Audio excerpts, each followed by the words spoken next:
Seigneur, tu es le Fils envoyé par le Père, et ta voix traverse les ténèbres pour me relever. Tu ne m'es pas venu pour me condamner, mais pour m'appeler à la vie. Moi aussi, parfois, je suis comme mort. Quand je m'éloigne de toi, quand je choisis le mal, quand je ferme mon cœur. Mais toi, aujourd'hui, tu m'appelles. Viens à la vie. Sors de tes tombeaux intérieurs. Marche dans la lumière. Seigneur, je ne veux plus vivre dans l'ombre. Je veux écouter ta parole et passer de la mort à la vie. Non par mes forces, mais par ton amour qui sauve. Amen. Évangile de Jésus-Christ selon saint Jean.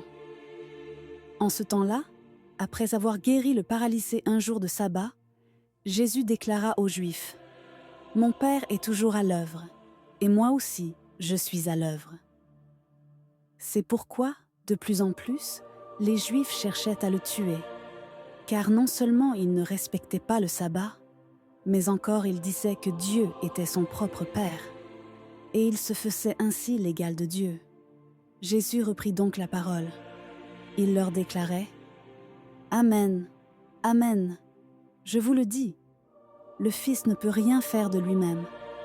Il fait seulement ce qu'il voit faire par le Père. Ce que fait celui-ci, le Fils le fait pareillement.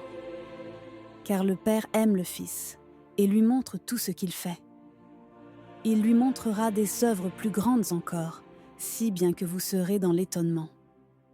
Comme le Père, en effet, relève les morts et les fait vivre, ainsi le Fils, lui aussi, fait vivre qui il veut. Car le Père ne juge personne. Il a donné au Fils tout pouvoir pour juger, afin que tous honorent le Fils comme ils honorent le Père. Celui qui ne rend pas honneur au Fils ne rend pas non plus honneur au Père qui l'a envoyé. Amen, Amen. Je vous le dis, qui écoute ma parole et croit en celui qui m'a envoyé, obtient la vie éternelle, et il échappe au jugement, car déjà il passe de la mort à la vie. Amen, Amen. Je vous le dis, l'heure vient, et c'est maintenant, où les morts entendront la voix du Fils de Dieu, et ceux qui l'auront entendu vivront. Comme le Père, en effet, a la vie en lui-même, ainsi a-t-il donné au Fils d'avoir, lui aussi, la vie en lui-même. Et il lui a donné pouvoir d'exercer le jugement, parce qu'il est le Fils de l'homme. Ne soyez pas étonnés. L'heure vient où tous ceux qui sont dans les tombeaux entendront sa voix.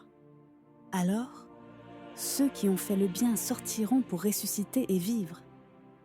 Ceux qui ont fait le mal pour ressusciter et être jugés.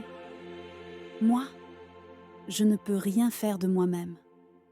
Je rends mon jugement d'après ce que j'entends, et mon jugement est juste, parce que je ne cherche pas à faire ma volonté, mais la volonté de celui qui m'a envoyé.